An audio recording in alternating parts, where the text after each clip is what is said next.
Christmas trees remind me of the LGBTQ plus movement because every Christmas, millions of Christmas trees are grown and over like 15,000 Christmas farms here in North America. And these trees get chopped down and purchased. I think it's like a $2 billion industry. And then they are taken home, these trees, and they're decorated. And they're decorated beautifully, actually. And they bring life to the living room, even though at the moment of their decapitation, they die and are dying. That is the sexual revolution today. They are vibrant.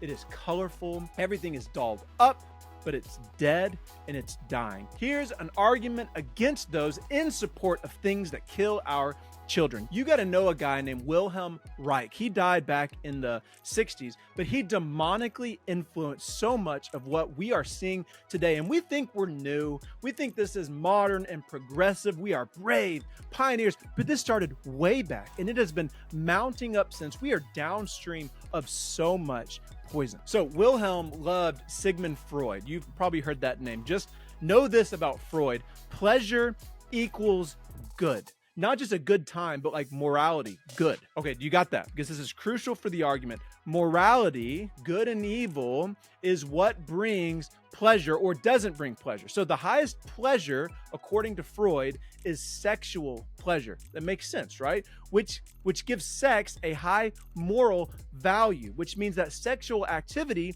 equals not just good, but happiness, because it's the highest good. Okay, on the surface level, that sounds harmless enough, even rational, until you actually think it through, which not many people do. Wilhelm, his disciple, was honest. If sex equals happiness, then all sexual restrictions must be shattered. Restrictions are evil. All of them are evil. So for humans to experience freedom and happiness and flourishing, stopping free sexual expression in any way, even in young children, is, are you ready for the trigger word? Oppressive. Wilhelm writes, and I'm going to omit some stuff just to keep it appropriate. He was a predator. Work hard to follow along here, okay? The free society will provide ample room and security for the gratification of natural needs. Wonder what that means. Thus, it will not only not prohibit a love relationship between two adolescents of the opposite sex, but will give it all manner of social support. Such a society will probably conclude that any adult who hinders the development of the child's sexuality should be severely dealt with. Okay. So in his mind, we are to punish the adults who restrict sexuality in young children. Suddenly, the LGBTQ plus movement makes so much sense. Why are rainbow flags waving in your kid's classroom right now?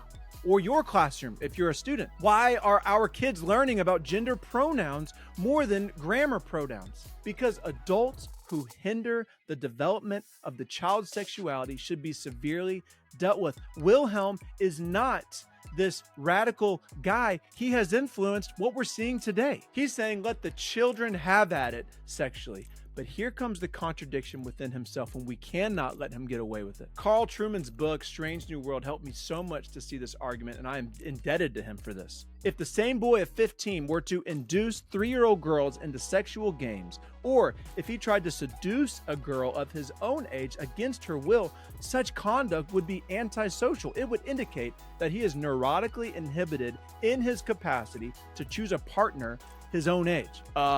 Wilhelm, you just restricted sexual activity, bro. Why does age and consent suddenly matter?